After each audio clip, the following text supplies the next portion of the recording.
Ladies and gentlemen, it is a big, weird, wild world out there, folks, and here we stand, al pie del cañón, ready for anything. I'm Rob Grams, that's Richard Vaughan, and the Natch, and you're listening to... The ProBoh Show! Good morning, friends. How are you doing out there? It's a beautiful day today. Richard, it's a nice day outside. I walked here 45 minutes. You walked 45 minutes? Oh, my God. About 48 minutes to be more exact. You do catch public transport, though. I know you've sold your car, right? Yeah, I move around by whatever means available. and because I usually schedule my day in such a way that I don't need to hurry. Yeah. So I can decide to hoof it. Right. To hoof it. To hoof it. That's what we said in Oklahoma. Yeah, ir a casco. Yeah, that means just to walk. Okay. It's good. They say it's good exercise. Fine. They say it's one of the best forms of cardio you can do. There we go. Because running is apparently really dangerous for your knees and your hips. For your articulaciones. How do you say that? For your joints. For your joints, yeah, exactly. Yeah. Ankles, knees, hips, and even the anatomy of your feet can suffer. Yeah. I mean, I was a runner. I was a serious runner when I was a teenager and young adult. And now I just prefer not to. Yeah, I mean, I'm a big believer in walking. I mean, you know that of me. You've been around while I've done the Camino a bunch of times. How many times have you done the Camino? Twice now. The Way of Santiago. I've never done it, and I'll probably never do it. I don't know. Never say never. I mean, I have not met a single person who didn't rave about that. Rave is a deshacerse en elogios. To rave about. I've never met a single person who didn't rave about the Way of Santiago, but I have never been interested. Okay, so it's more about your own interest rather than... Okay. Yeah. I mean, a lot of people do it. Please send my regards to Richard. This is Pedro from Instagram. Please send my regards to Richard. He won't remember me, but I was the guy who correctly answered Hannibal to a tricky question he made in a masterclass in the Polytechnica. Pedro, fine, but you don't make questions, you ask questions. Yeah. Did I misread that? No, he said made. Yeah, right, okay. If you want to be formal, you can say the question you formulated. That sounds high level. But we ask questions. Ask me a question. Ask me. In fact, we don't even say the K. We say ask me. Ask me. Ask me a question. The only time we pronounce the K if it's him or her, ask her. Okay, let's briefly tell people what's coming up in the show. Guys, we've got a bit of a different show coming up for you today. We're not going to do 100 humans. We're not going to do complete the news. I'm not going to go over any news items. We will do today's unpopular opinion, which is a good one. Today's unpopular opinion, Richard, for later on, is just be yourself is terrible advice. That's an unpopular opinion. Yeah. Be yourself. Yeah, when people say, when someone's about to enter, like maybe an emotionally kind of stressful moment, and they say, just be yourself. I think that's terrible advice. I don't know if anybody has ever given me that advice. It's terrible advice, so good. All right. But we'll come to that in a second. Yeah, of course, Richard's here, so we're going to take advantage and talk to him a little bit. Richard, so what projects are you working on right now? Nothing. Yeah, I'm happily nothing. That's not true. No, I'm doing a podcast in which I have maybe 120 hours already recorded. Yeah. An audio podcast on history, geography, on myself, on the American personality, so that Europeans can try to understand. Europeans have no idea the American personality, and vice versa, really. Americans don't understand the European. But I get especially irritated reading opinion articles in the press about the United States, and they don't know shit. It'd be difficult to find any news article that is not in some way editorial in basis. That's true. And so I decided to spend, about 20 hours talking about the American personality and bringing in the history of the United States so people understand how the personality was formed, because it's formed by Massachusetts and Virginia. Massachusetts was the Puritan side, the Methodists and the Puritans leaving England especially to escape the Stuart regime in the 17th century. And then Virginia were adventurers and prisoners.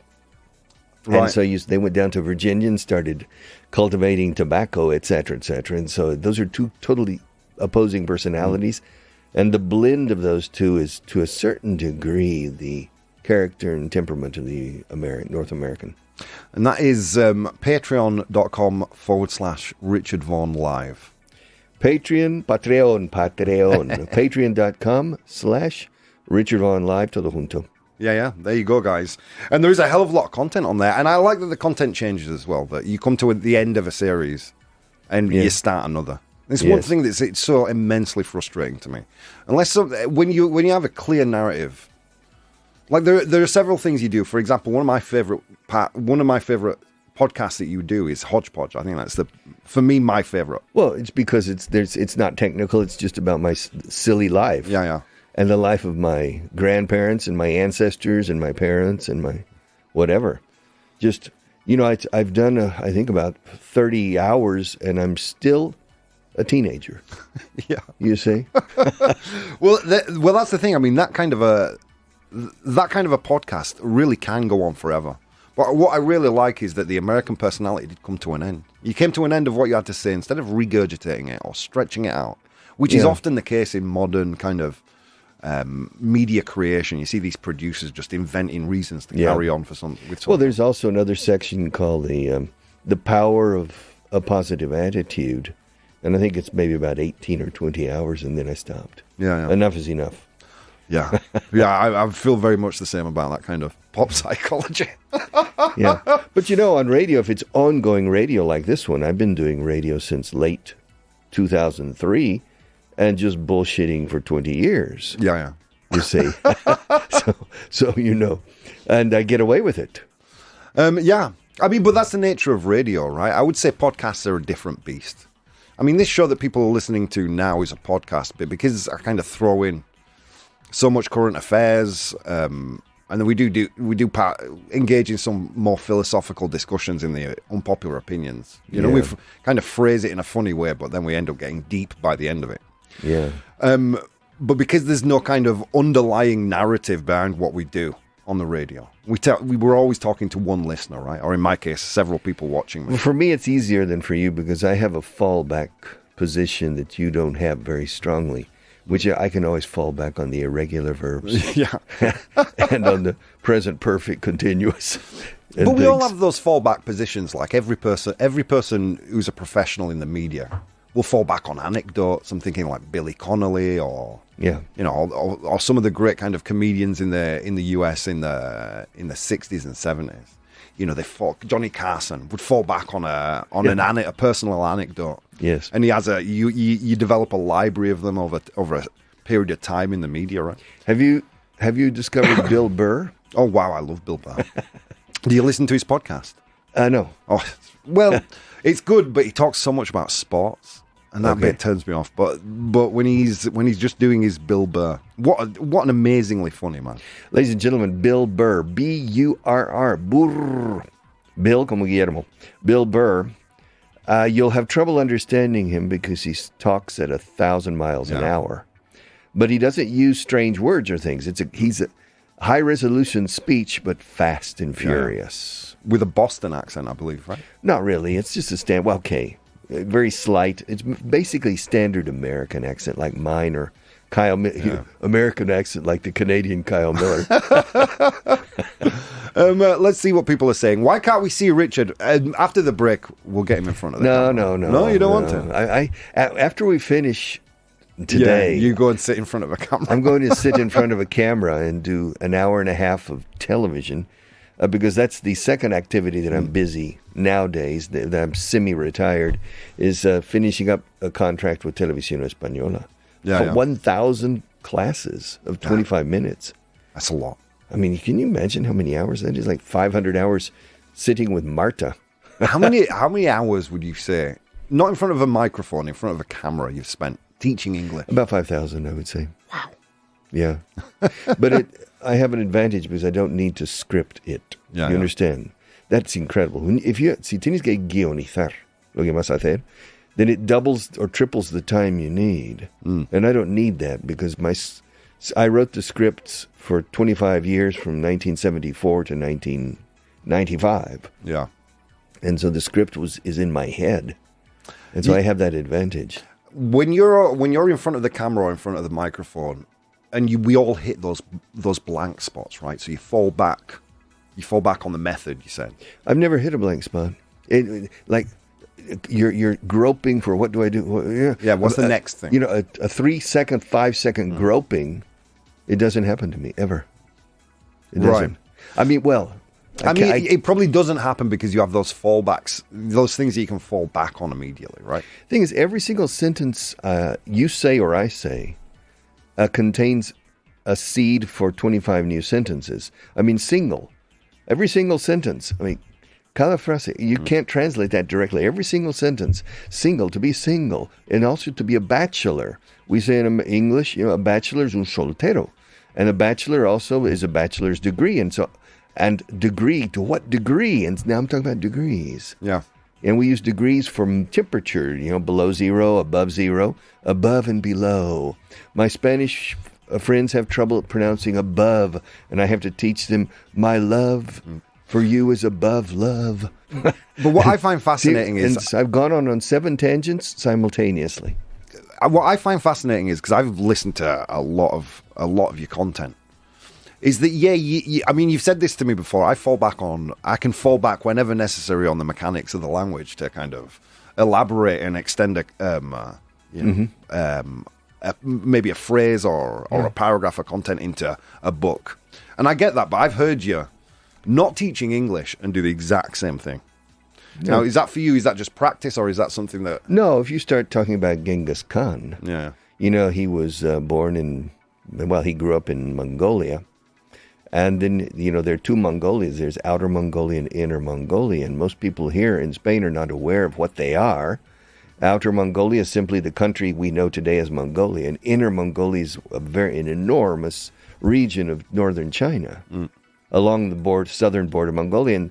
And then I can start talking about China, And I can start talking about the Opium Wars of the 19th century and the horrible British who started, It just it carries you. You're on the high seas, and it's just carrying you along on the waves. Yeah. You allow yourself, your mind, natural curiosity. Yeah.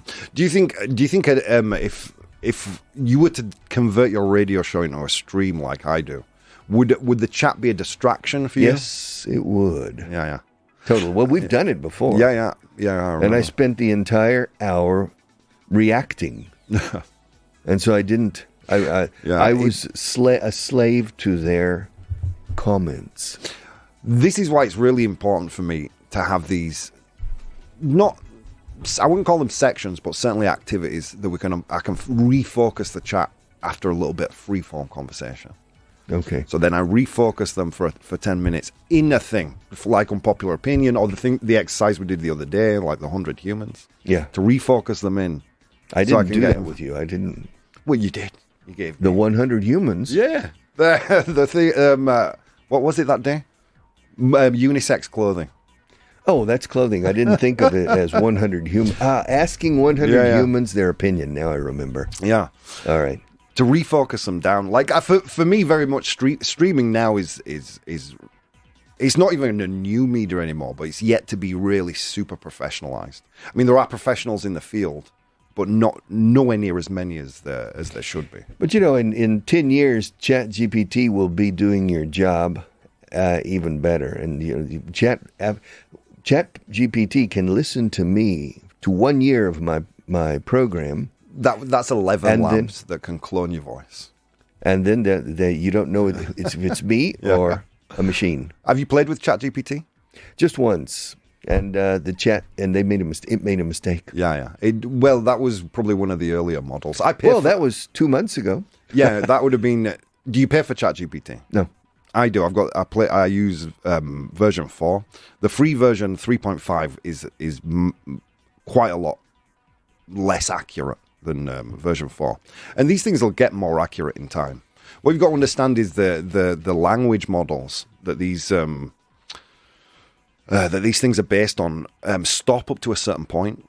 Like 3.5 is filled with information up to 2001. ChatGPT 4 is filled up to 2002. And because of the generative nature in which these things write, it makes mistakes. But the dangerous thing is it makes mistakes very confidently. Yes. You know? No, I just asked one question. It was because I don't have it, not even the free version. So on another person's computer, what's the smallest state capital in the United States? And it got it wrong, pretty wrong. It named the number 4. Oh wow! In smallness, let's say. And so, do you know what we're going to do? We're going to have to go to today's unpopular opinion, but we'll come back to this. We will come back to this. Natch, take it away. Unpopular opinion. Do you recognize these voices, by the way? Unpopular? No, I don't. Well, it's my granddaughter's. It is. Yeah. Okay, today's unpopular opinion. What's an unpopular opinion? It is a brain fart. Un pedo cerebral, un pedo mental. I share it with you on my social media. You guys vote, and then the deciding vote happens right here, live on the stream, guys. I know you've got a lot of questions for Richard. I'll get to those in the second part of the show. So let's focus in on today's unpopular opinion, which is just be yourself is terrible advice. Okay, now set the scene, my friends. You're single, you're talking to a friend, you're expressing nervousness about an upcoming date, job interview, or whatever stressful situation that might occur. You say, I don't know how to present myself in this scenario. And your friend says to you, looks at you square in the eyes, he says, just be yourself, man. Well, if it's a job interview and I know the person and I say, the way you are is cool, man, and it emanates the right vibrations, just walk into the interview and be yourself. I would be tempted to say that. And you say that's bad advice. Well, I don't say anything. These guys are going to tell us. So we're going to go through some. I got some messages via social media with regards to this. So let's read what people have sent me in our off time. Just be yourself is not terrible advice. Life's too short. This is from Cassidy. Life's too short to be someone else. Embrace your quirks and let your freak flag fly. My God. But always continue training yourself and educating yourself to be more intelligent and more prepared and more talented as possible. Rajesh says, well, I think it depends. Just be yourself can be good if you're authentic, but you've got to be adaptable too. No one size fits all solution here. And finally, Walter, in my day, we were just taught to be polite and present in our best selves. There's merit in self-improvement, you see. Just be yourself can be a bit reckless. Okay, now what we do usually at this point is we go through some pros and cons before we let the guys go wild in the chat. Here we go. So just be yourself is terrible advice. I'll break this down into 4 things. Adaptability, personal growth, social harmony, and misinterpretation. Misinterpretation. Okay. You'll explain that to me, I suppose. In some situations, adapting to the social context or audience may be more beneficial than rigidly adhering to one's natural disposition, particularly in a professional or unfamiliar setting. Sticking solely to one's current self may limit opportunities for personal growth and development. I think that's pretty evident. Yeah. Social harmony, being mindful of others' feelings and adjusting one's behavior accordingly can contribute better to relationships and social harmony. This comes a little bit off of the back of an unpopular opinion we did. And I can't remember why we started arguing about this. But certainly the discussion or the topic that ended up leading from it, where the conversation ended up taking us as a community, was about lying and honesty and the value of honesty. Well, white lies, That was it. White lies. Would you rather a brutal truth or a white lie? A white lie, of course. Exactly. Una mentira piadosa, they say here in Spanish. Come on, I'm not going to say, to somebody, you have a very ugly wart on your nose. Yeah. I'm just going to overlook it. Exactly, because brutal honesty is just an excuse for being rude. And quite often the people who are brutally honest will kind of mask that fault in their social interaction. But there are times that you need to be honest, and some people just cannot. If you have to fire somebody, for example, you just fire them. Yeah. Sorry, and stop whining and beating around the bush, etc. You need to be resolute in your decisions. But white lies are necessary in life. Yeah, they are. And as social creatures, Like we say we're honest, right? Well, we'll get to this in a little bit because I do have thoughts about this. Okay, in the con column, being genuine and true to oneself fosters a deeper connection with others. I mean, I think there's some debate about that. Who's writing that? That's good English. Must be a native. I did used to write, Richard. Oh, that's what you wrote. Yeah. Oh, okay. And then I post this on my Patreon and people can read it later. I just realized that Rob's intelligent. Here we go. Embracing one's unique qualities, both strengths and weaknesses, can lead to a greater self-acceptance and self-esteem. Trying to constantly adapt or change oneself to fit others' expectations can be exhausting and stressful. And finally, staying true to one's values and beliefs and personality helps maintain personal integrity. Okay, I will post all this in my Instagram so you guys can read, in my Patreon so you can read it. They later. have an expression here in Spain, but they say, or a word, la veleta. Don't be a veleta. I can't remember I think it's where the wind on the top of a roof, it moves with a wind vane. A wind vane, yeah. Yeah. And so they say, don't be that, of course. I mean, they're extremes. You need to be in the middle. You need to have evolutionary adaptability because Darwin is the survival of the fittest, which in Spanish they translate superviviente lo más fuerte, which is not necessarily true because fit means the most capable of adapting to the environment successfully. Yeah, but we don't send a very. Yeah, I would say it's much more common in pop psychology. This idea of being yourself and this idea that you as a central figure are in some way autonomous or in some way much more important than the interactions or the people that would inhabit your world. You know, you are a beautiful flower. Breathe. You're wonderful. And quite often we're not wonderful. Quite often we do have failings. Quite often we need to be autocritical rather than sit in an environment where everyone's just saying, well done, you're so wonderful. Because it's not motivation for growth. Do you know what I'm saying? Now, kind of. The idea of being oneself, right? What is oneself? Who is Richard Vaughan? Now, yesterday we did, I can't remember what the topic was exactly, but Pedro mentions it here. He says, today's unpopular opinion is somewhat related to yesterday's. I guess it's important to avoid pretending to be someone you're not, but you should modulate how your inner being manifests in different situations. So yes, you should be yourself, but be mindful of how you project yourself to the world. Here's my point, Richard. People say be yourself, but one idea of who is Richard Vaughan does not exist. Neither are you one person, nor I, nor do we project one version of ourselves. I don't talk to my bank manager the same way I would talk to my godchildren, the same way I would talk to. Rather than being kind of one solid set of ideals and values, we're all a lot more flexible than we think. Well, you need to be flexible, but you need to be from a solid base. Come on. There is a base, but we could both agree that lying is wrong. However, when a child gives you a piece of art, you'll lie to their face and say, this is wonderful. How creative. Well, it depends. And let's face it, I've received a lot of kids' art. And, none of it has been that wonderful where I, want to exhibit it. There does come a time at a child's growth period in which you need to stop making sure that they get a trophy simply for participation.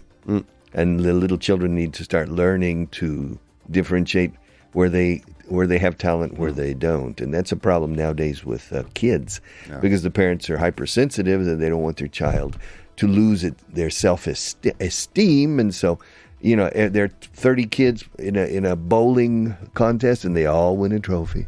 Yeah, and that's ridiculous because what you're doing is teaching a child, or you're robbing that child of the value of competition. Yeah. Right. So when it comes to the argument of just be yourself, the way I would answer that is like, what version of yourself? Because we are so many different things to so many different people. Andrea knows a facet of who Rob is that probably no one else will ever get to meet, as does my mother, as does Sarah and Alessia. We're multifaceted, and we tend to think of ourselves as very, this is me, this is who I am, I'm very, these are my core values. There's certain core values and certain elements. Certain people have a necessary and positive sense of responsibility. They have necessary empathy. They have self-confidence, and they have, the work ethic, and that's the basis of their person. And then with the banker, with the lover, with the sound technician, you're different. I think you'd be surprised how flexible people can be, even with their core values. You know what I mean? When it comes to honesty, when it comes to the amount of pressure or... Well, what was the funny sentence by, what's his name? The Groucho Marx about his principles? Go on, tell me. He says, he gets angry with somebody. I have my principles, and if you don't like them, I have others. Yeah, exactly. Guys, on that note, I will post a poll in the chat. I want you to tell me, okay? This is how this works. You tell me. Is just be yourself terrible advice? Is it not? We'll be back in a few minutes, friends. So many things you could have been doing today. Instead of doing those things, you're here with me, and it means the world. See you soon. Hey, guys. If you'd like to support the show, you can do so on Patreon. That's patreon.com/professional bohemian. There you'll find VODs of the episodes as they are recorded live, blogs, vlogs, and behind-the-scenes content. If you'd like to watch the show live, you can do so on twitch.tv/professional bohemian, and you can participate in the polls we use in the show on Instagram @professional bohemian or Twitter @ProBoh, ProBoh. Okay. On with the show. Welcome back to the show, ladies and gentlemen. A very special edition of the ProBoh Show today, joined by Richard Vaughan. How are you doing? Me? I'm doing hunky-dory. I mean, look, it's not even early for you. Since I've known you, you've been in this studio at 7:30. 7:15, yeah, I come in. I've always been an early riser. I follow Benjamin Franklin's suggestion. Which was? Early to bed, early to rise, makes a man healthy, wealthy, and wise. Yeah. But I don't go to bed early, so I'm missing on some of those. It's amazing how quotes like that have turned into like complete books on the philosophy. There's a book called The 5 a.m. Club. Have you ever heard of it? No. And it's basically a whole book to tell people wake up early. Well, I agree with that. It's psychological, because if you leave home before the rest, you walk out of your house or your building, and you're one of the few on the streets that you get the sensation you're getting a head start. It's not true on a daily basis, but it psychologically begins to work positively on your on your psyche. You say it so much in Spanish, I get. That in the end, you are getting a head start in life over the long run. Yeah. And so getting up early is an important trick, among others, perhaps, to be successful. Okay, let's take a look. If you're just tuning in, by the way, the only thing you've missed, we haven't done any news today. The only thing you've missed is the introduction to today's unpopular opinion, which was just be yourself. Is it good advice or bad advice? Pedro says, I voted bad advice simply because it's often misinterpreted.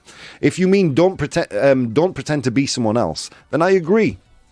That's the beauty of these unpopular opinions. They can be read in many ways. Exactly. If I was way too specific, the answers would be way too obvious. Let's see. Rafelka, that piece of advice depends on the person. If you're an asshole, maybe it's not good to be yourself. Agreed. MJ Symbol, Richard Vaughan, the only human bot that thrashes GPT. Let's see. Chusky, that's the point. Not being anyone else. It's the best advice. Yeah, before the break, I made the point of the fact that you'd be surprised how far your values can stretch, depending on the situation, depending on the person. I saw a study once, a scientific study. It was a cultural anthropological, if you want, modern anthropological study on the behavior of judges. And judges. Okay. and it was in the States. I can't remember which state it was, but the fact that they convicted way more people before lunch than after lunch. Wow. Yeah. I mean, to a significant margin where it was. Well, it could be that there are more trials before lunch. You have to look at this first. You know? Yeah, no. It was a legitimate study. I'll dig out the paper. I'll send it to you. It's fascinating. Right. Like, we tend to think of ourselves as as autonomous beings, like separated from the planet, and we're not. Like, I know myself, if I've slept badly. Last night I slept badly. I'm tired right now. So I know that my patience will be a little shorter through the day. Okay. That doesn't mean I'm a person with no patience. Doesn't mean I'm particularly grumpy. But on the one particular day, or if I haven't eaten, or if you haven't eaten, or, or we've just gotten out of an argument. But you need to try at least to control your instincts and your reactions during the day. I mean, if you've had a bad night, well, just overcome it. Yeah. I mean, that's very much part of what it is, or what we would define as being an adult, right? The more adult you are, the more in control of your emotions you are, and the less in control of you they are. Yeah.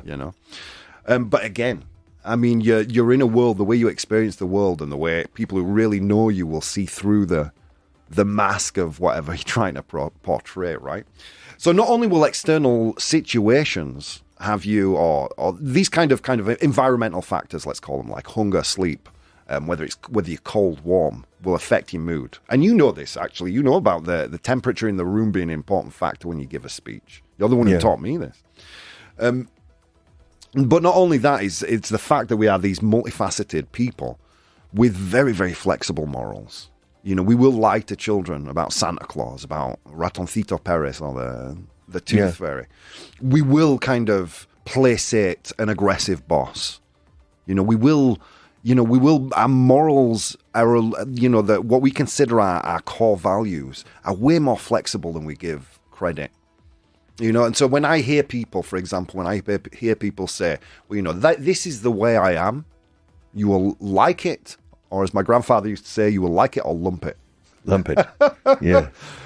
I mean, that shows to me the idea of just being yourself, like yourself, is a flag on the surface of the moon, only to be observed, never to be changed. I feel that's really naive. And whenever I hear someone say, this is who I am, I just feel like, well, that's a person who's denying themselves of any personal growth. The only time I say, well, that's the way I am and I can't help it, is punctuality. I can't help being non-punctual. Yeah. And I have lost maybe 4 or 5 months of my life waiting. Yeah. Because Spanish people in Spain are not punctual. In Spain and Kyle Miller, like Spanish people and Kyle, the only people I have to wait for. Really? Kyle's not punctual. Oh my God, Richard. I didn't know. I've learned something new about Kyle.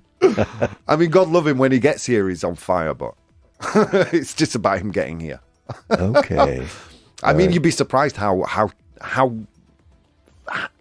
short the period of time between him sitting down and having to start the show actually is. Well, I remember when I was following more closely the different programs, I remember that the opening music for Kyle's show went on for 3 minutes. Yeah. Quite often that's because he's running down the hallway. Okay. Well, I thought maybe he was in the bathroom. Okay, so let's see what people are saying. Today's big news is Richard in the ProBoh Show. What else? All right, Pedro. Never mind the situation. Always be yourself and accept the consequences. Wow, there's another big issue. Accept the consequences. I feel like people believe that that society should be consequenceless. You should conform consequences to you. I mean, to yourself. I mean, Jose Ortega Gasset, a Spanish philosopher, said, "Soy yo y mi circunstancia." Yeah. My environment, basically. But you can mold the environment. I mean, it's 50. When they say nature nurture, yeah, I'm who I am because of my genetic makeup, and I can't help it. Where do you land on that? Where do you? No, I say you can. I mean, you need to tilt the 50-50 environment and genetics. To 55-45 in favor of your will. Yeah. It's interesting. I'm going to will this situation. We use the word will as a verb. Yeah. Yeah.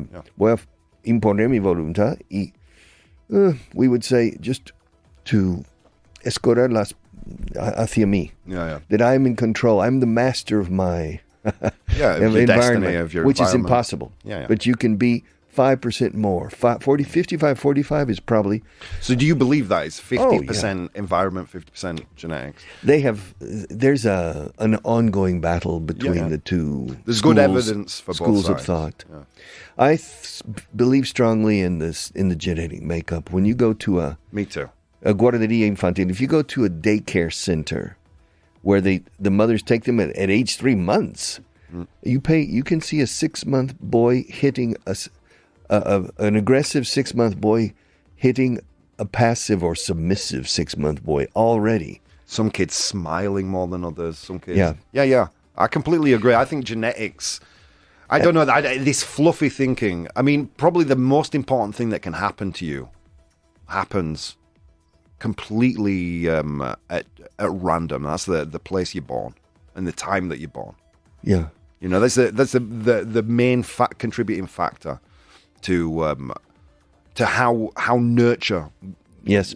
The nurture side of the some argument. people, when they've said, "You've been very lucky in life, Richard," and I said, "Well, okay, I've been lucky because I haven't lost a child. I haven't died in a car crash. And I was born in a first world country." Okay. But beyond that, everything I've achieved has been because of work. Yeah, exactly. You know, that I've forged it. It's not a question of luck. Yeah. But it's interesting that when they study genetics, they often study twins who were separated at birth and grew up in different environments. And they find that they're still very similar in so many ways. Yeah, it's true. It's true. Yeah, I lean much closer towards genetics being a principal driving factor, and I think there's really fascinating evidence on both sides. But for me, the most compelling is definitely the idea that you're born with a genetic makeup, making you more predisposed to certain behaviors, right? But then, as you grow up, I think the nature thing comes in. As you get older, being able to control maybe what you or society or your family or your friends might consider undesirable traits. But then you find a lot of kids who grow up with 2 PhDs, mother and father who are PhDs, and they come out completely in the opposite. Yeah. You see, and also the upbringing. If it's too permissive or too lenient, or the parents just don't take the time to properly provide love and care and what I call cariño y firmeza, affection and firmness. Yeah. And then the kid can go off in a wrong direction despite good genes. I'll be honest with you. I think maybe a bigger contributing factor to, well, maybe not in the formative years, let's say post-toddler age. I think the one of the biggest contributing factors to how a child will develop into an adult and how that adult will then interact with the world is much more about their peer group than it is about the parents. No, I agree. But I also have a strong belief in the power of the primary school teachers. If they're good, from kindergarten through primary 6, let's say, I think you're very much more likely to be solid. Yeah. When you enter adolescence and to have that's when those seeds are planted, right? Yeah. So the parents, the peer group, the kids you have in the neighborhood, the kids on the block, and the kids in your classroom, your school friends, and the kids in your neighborhood are very important. But it's the parents, and for me, what they call maestros that you have. I was fortunate in that case. I had very good primary school teachers. I remember every one of them perfectly in many details. Secondary school, I don't remember a single name. All right, you know what we're going to do? We're going to wrap up this unpopular opinion, guys. You voted. You guys listening at home, you angelic beings that are downloading the podcast. Let's get to the results. Natch, can we get a little drum roll? 60% said true, I believe. Yeah, there you go. So be yourself. Yeah, be yourself. It's terrible advice. Oh. Okay, well, it depends on the context. I mean, look, if you're a nervous person asking a friend, how should I behave on this date, and you say, be yourself, you're going to behave nervously. It's terrible advice, objectively. Or if you're bipolar or something, be yourself. Yeah, just blow up. That's the way you are. The reason I wanted to start wrap this up before I will concentrate a little bit on the chat here. We have behavior with society has nothing to do with being yourself, says Chusky. I'd agree with that statement.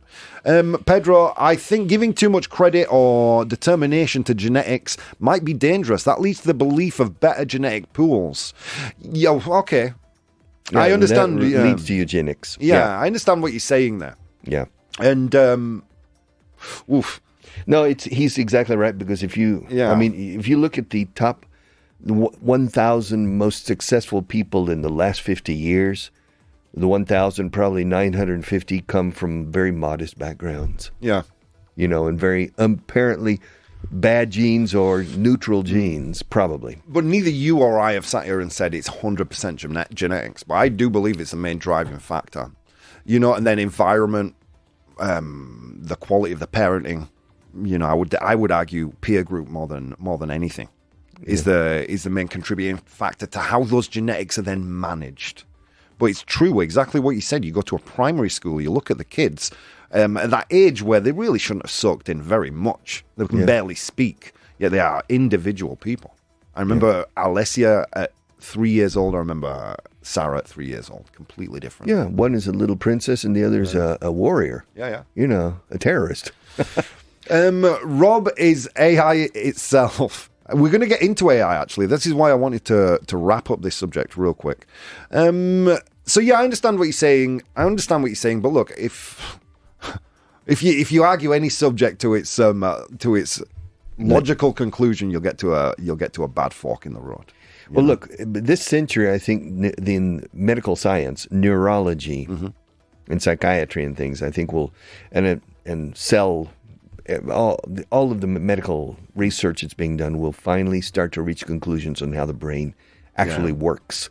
And then we'll know to what extent, how educational systems should be designed and how political systems should be created in line with the true nature of the human brain. Yeah. And then we'll know better. By the end of the century, I imagine that we'll know more who's winning the nature-nurture debate. Yeah.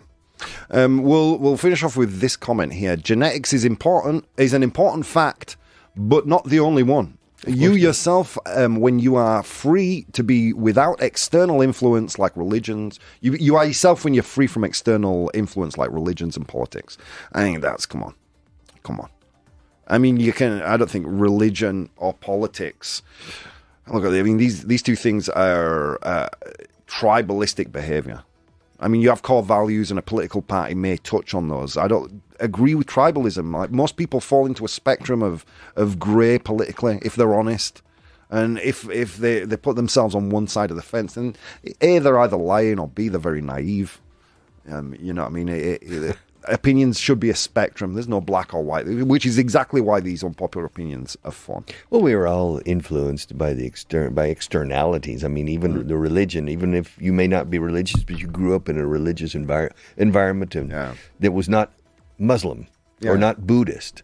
And so you grew up in a Greco-Roman Christian environment, which is Western civilization. And so you and I have certain similarities greater than Japanese or Indians or sub-Saharan Africans because we are Greco-Roman Christians, even though you may not, or I may not subscribe to Christianity. Yeah, that's very true. Because, but I don't believe that's because of the power of religion. I think that's because of the power religion had over society a long time ago. I don't think there's anything particular. I don't think there's anything people are going to get from religion, from Christianity, that they can't get from Buddhism or Hinduism. Humans have always needed something of the spirit that transcends the material. Yeah. And we can. It's been traditionally, historically, it's been channeled into an idea we call religion. But if all religion stopped, there's something of the spirit, some type of spiritual need would remain in humans. Yeah. Because we just want something that transcends. Would you say that's a fear of death, fear of the unknown? I don't think it's a fear of death. It's a desire for something beyond the material. You know, to believe in ghosts, to believe in the tooth fairy, to to believe in. That's fascinating to me. That's another discussion next time we're on the show. Like see, how we've replaced ghosts with God with UFOs and ghosts. You know, and nonsense like and that. superstitions that people have. You know. Okay, I wanted to dedicate the last part of the show to a little discussion with you about AI. I'm actually really pleased you've played a little bit. You just said one time with ChatGPT. Fascinating subject. It's a fascinating subject, and right before the break, or during the break, sorry, we were talking about that interaction, projecting ourselves into the future, what careers will be more affected than others, because certainly there are some things I think you'll agree that we just want humans to do. Hairdresser, a therapist. Why? A hairdresser or a barber, if I go into a bar and a machine does it for me, I don't have to chat with him. But chatting is a part of it, no? That's for ladies' hairdressers. Okay. I mean, if you want to see two radically different places, go to a men's hairdresser and to a women's hairdresser, or go to a men's public bathroom that's full, or a women's. Oh God, yeah. Totally different. But you'd agree, right? There are certain industries that I think are automation proof. I think there are many now with ChatGPT, but there are some. I think teaching, I will never abandon the fact of the extreme importance of the quality of the teacher and the ability to penetrate the heart if you want to win the brain of the student. So learning is an emotional experience if the teacher is good. And I really don't think a machine will be able to achieve that. Yeah, because there's definitely an emotional response that you're looking for in a teacher-student relationship. I mean, look at what Vaughan Radio did starting in early 2004. I mean, just wow. You know, if we had had machines doing that, I don't know if we could have achieved that. I think a machine would have the agility to be able to take our jobs as presenters. Immediately, at least. And I think that's another job where you would appreciate the human element. Now, there are jobs that are going to just disappear, right? Yeah. Where do you project that to have the most impact? Translation, translators. I mean, that's, as I said, I have to give a talk. The opening speech in the National Association of Translation Companies next month. Yeah. And I don't know what to say. Yeah. Well, I do. I'm going to have to talk to them from the point of view of entrepreneurism. Do you know what I would tell them? What would you? Everyone there is going to be... they are already looking at the future and thinking, you know, I better open a YouTube channel or something. Well, first of all, they are successful entrepreneurs and business people. Right. So they have skills that have already been honed.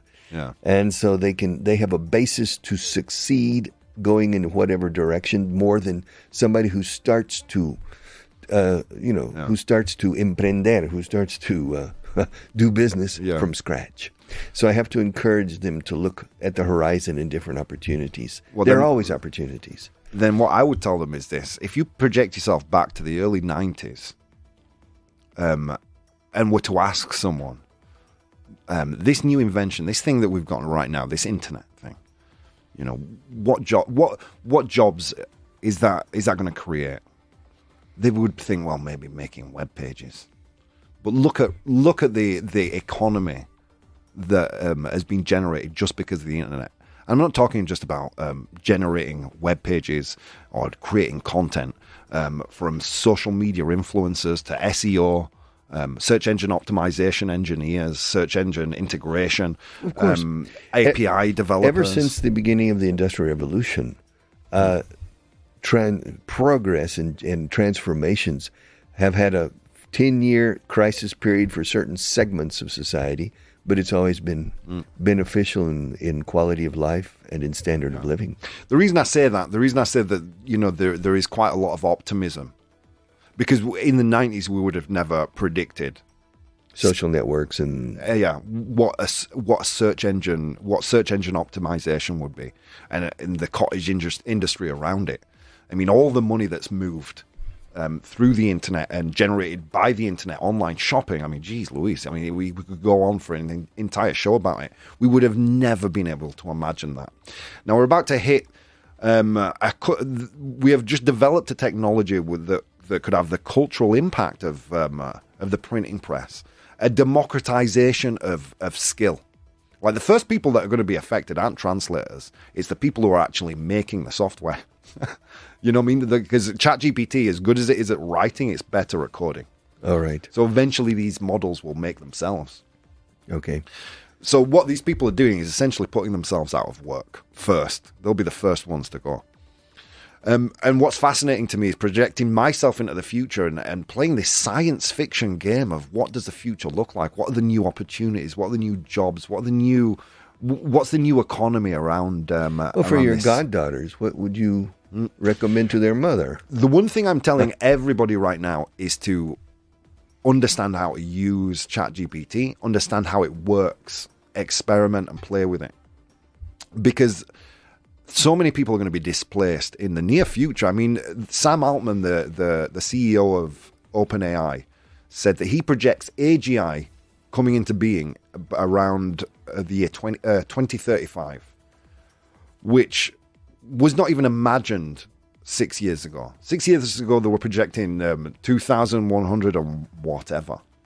Mm-hmm. And that's just been scaled right back. You know what's actually holding back more powerful models? It's not a software issue. It's not a learning issue. It's processor speed. The moment NVIDIA creates more powerful and more processors, we'll get more powerful. The day that an artificial intelligence can create its own source of energy, fuente de alimentación, then they'll take over. As long as if we're in a position to unplug the machine, desenchufarlo, then we have certain control. You know, I would have said people would have said the same thing in the late 80s, about people using the internet. This thing is going to, I mean, to a certain degree, they're right. I mean, you travel on the metro and people are just absorbed by what's the pretty colors that are happening on the telephone screen. But really what it's ended up being has been a massive economic, it's created a whole new economy. It's democratized all the world's knowledge. It's accessible. And this tool that we're talking about right now is democratizing skill in a way that we've never seen before. I, as a person who cannot code, could create a video game, using ChatGPT, or perform a profit and loss, do my taxes. I could, you know what I mean? Get legal advice, plan a diet for myself. But finally, I think if I were in the future a teacher, I would have everything would be oral in front of me. Where I'm with the person physically, because I wouldn't trust his image on the screen. Nor his voice on the screen. So I said, okay, everything's going to be done orally. Any type of exam is an oral exam in front of me. I mean, we will see a renaissance, I think, in the short term of artisanal kind of endeavors. I don't think artists are going anywhere. Maybe art will change. I don't think teaching is going to change that much. Oh my God, guys, we have to go. So thanks so much, Richard. You're so welcome. much more to talk about. Yeah. Come again, please. All right. Friends, so many things you could have been doing today instead of doing those things. You're here with me, and I will see you tomorrow.